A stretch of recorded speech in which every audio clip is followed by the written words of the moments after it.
Baik, selamat sore atau selamat malam kepada seluruh mahasiswa Pendidikan Bahasa Indonesia dan Daerah semester 3, Fakultas Keguruan dan Ilmu Pendidikan, Dwi Chandra University. Jadi, selamat datang di kelas sintaksis 2 dengan saya Ibu Aya. Jadi, pada kesempatan kali ini saya akan menjelaskan materi kita tentang jenis-jenis kalimat. Jadi saya mohon izin untuk share screen dari PowerPoint saya. Baik, kita lanjutkan materi kita tentang jenis-jenis kalimat. Yang pertama itu ada pembagian jenis-jenis kalimat berdasarkan pengucapannya, kemudian yang kedua pembagian jenis ke jenis kalimat berdasarkan jumlah frasanya atau struktur gramatikal, kemudian yang ketiga berdasarkan isi atau fungsinya, yang keempat berdasarkan unsur kalimatnya, serta yang kelima adalah berdasarkan subjeknya. Kemarin kita sudah membahas ini, yaitu jenis-jenis kalimat berdasarkan pengucapannya. Dibagi menjadi dua, yaitu kalimat langsung dan kalimat tak langsung. Kalau kalimat langsung adalah kalimat yang merupakan hasil kutipan dari ucapan seseorang tanpa melalui perantara dan tanpa merubah sedikit pun apa yang ia utarakan. Kalau kalimat tidak langsung adalah kalimat yang menceritakan kembali isi atau pokok ucapan yang pernah disampaikan seseorang tanpa perlu mengutip keseluruhan kalimatnya. Jadi saya tekankan sedikit bahwa kalimat langsung itu biasanya ditandai dengan ada tanda bacanya, seperti tanda petik, tanda titik, dan tanda baca lainnya. Ini contohnya untuk kalimat langsung. Ayah berkata, koma, kemudian tanda petik, besok, maaf, di sini saya seharusnya mengetik, besok saya akan pergi bekerja ke Denpasar, karena ayah yang mengatakan saya, atau besok ayah akan pergi bekerja ke Denpasar. Sehingga kalimat tidak langsungnya menjadi ayah mengatakan atau ayah berkata bahwa besok ia atau ayah akan pergi bekerja ke Denpasar.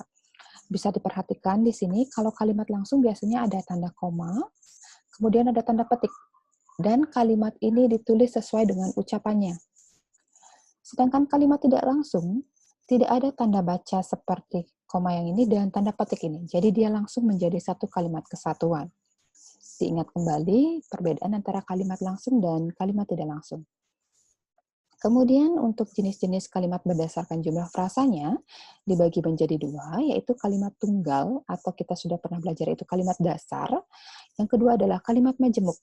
Nah, kalau kalimat tunggal itu biasanya minimal terdiri dari subjek ataupun predikat atau terdiri dari satu klausa. Sedangkan kalimat majemuk biasanya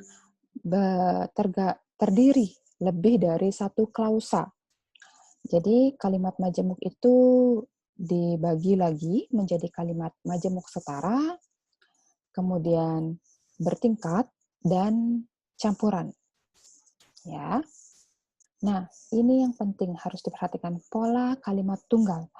Pola kalimat tunggal yang saya peroleh dari beberapa sumber, itu ada 6 pola. Yang pertama itu ada yang terdiri dari subjek dan predikat saja. Kemudian yang kedua ada subjek, predikat, kemudian keterangan. Yang ketiga ada subjek, predikat plus pelengkap. Yang keempat ada subjek, predikat, objek. Kemudian yang kelima ada subjek, predikat, objek, dan keterangan. Yang keenam terdiri dari subjek, predikat, objek, dan pelengkap. Jadi, walaupun contoh ini terdiri dari dua kata atau lebih, pada konteks ini kita tidak bisa mengatakan bahwa ini frasa. Kenapa? Karena pada kalimat ini memenuhi unsur-unsur yang disebut sebagai kalimat. Diawali dengan huruf kapital dan diakhiri dengan tanda titik.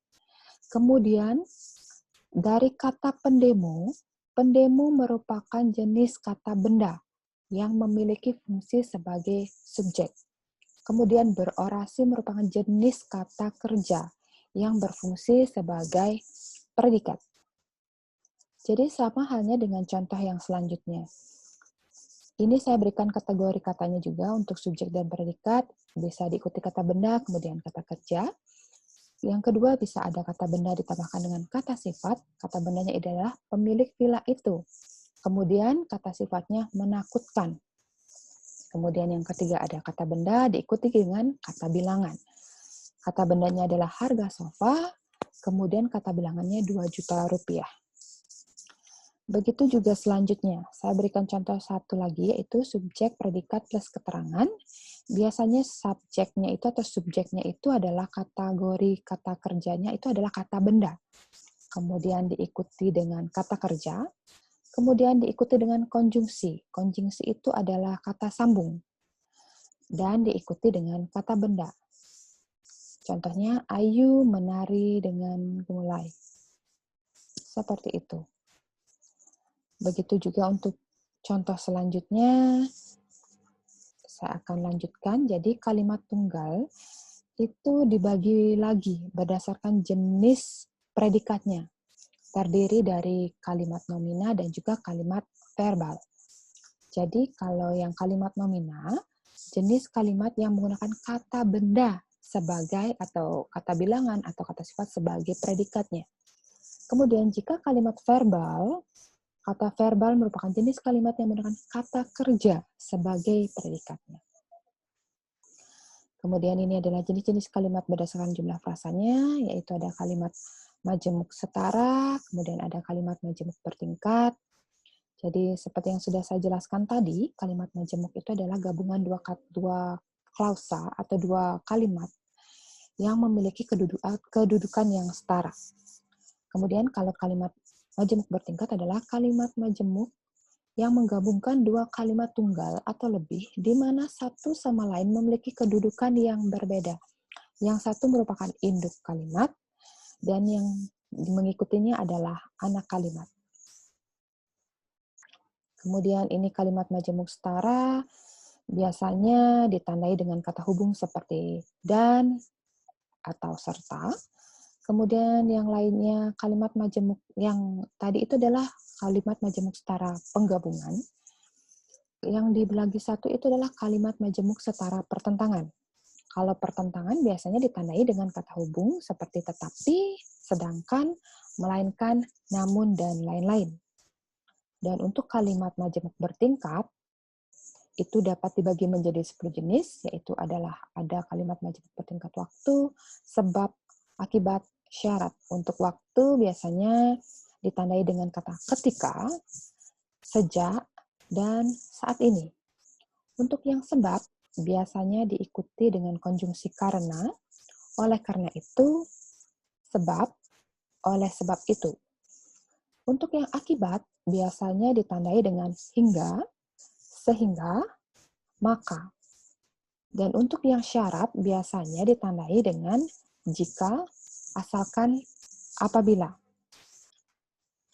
Untuk kalimat majemuk setara yang pemilihan, ini yang pemilihan yang setara ya, biasanya ditandai dengan kata hubung atau. Kemudian untuk kalimat majemuk setara penguatan, biasanya ditandai dengan kata bahkan. Nah, ini tambahan yang tadi, untuk kalimat majemuk bertingkat yang perlawanan, ditandai dengan kata meskipun, walaupun, kemudian yang pengandaian itu andai kata, seandainya, kemudian yang tujuan itu ditandai dengan agar, supaya, untuk. Untuk yang perbandingan itu bagai, laksana, ibarat, seperti. Untuk pembatasan, itu terdiri dari kecuali, selain, dan kalimat majemuk bertingkat alat ditandai dengan konjungsi dengan plus kata benda. Kemudian untuk kalimat majemuk campuran, itu adalah kalimat majemuk setara, merupakan kalimat majemuk yang menggabungkan kalimat majemuk setara dengan kalimat majemuk setingkat. Kalimat majemuk campuran terdiri dari sekurang-kurangnya 3 kalimat tunggal. Contohnya, maaf ya, di sini maksud saya adalah kalimat majemuk campuran, bukan setara, kalimat majemuk campuran. Contoh kalimatnya adalah, Patria sedang memasak dan Tony menonton TV di ruang keluarga ketika aku tiba di rumah. Jadi dari satu kalimat ini terdiri dari 3 kalimat. Yang pertama adalah Patria sedang masak, kemudian Tony sedang menonton TV di ruang keluarga, dan kalimat yang ketiga adalah aku tiba di rumah mereka. Jadi terdiri dari 3 kalimat yang digabungkan menjadi satu. Ya. Kata hubung dan menyatakan kalimat majemuk setara. Yang ini, Patria sedang memasak dan Tony menonton TV di ruang keluarga. Dan kata hubung ketika menyatakan bahwa kalimat tersebut adalah kalimat majemuk bertingkat. Ini ya tandanya, kata ketika. Mungkin untuk pertemuan kali ini kita sampai di kalimat majemuk campuran. Saya harap dengan video ini kalian dapat lebih memahami lagi jenis-jenis kalimat yang sudah kita pelajari. Dan untuk tugas selanjutnya, saya minta kalian untuk membuatkan masing-masing contoh kalimat. Untuk kalimat langsung dan kalimat tidak langsung sepertinya sudah. Kemudian kalimat dasar, saya minta dibuatkan contohnya masing-masing dengan 6 pola. Dan juga kalimat majemuk setara dan kalimat majemuk bertingkat. Mungkin contoh-contoh kalimat yang dibuat sampai di sana. Apabila ada pertanyaan, bisa diajukan melalui grup WA kita di grup Sintaksis 2, atau bisa kita diskusikan di Google Classroom. Baik, mungkin sekian penjelasan saya untuk kelas hari ini. Semoga bisa dipahami. Selamat sore dan terima kasih.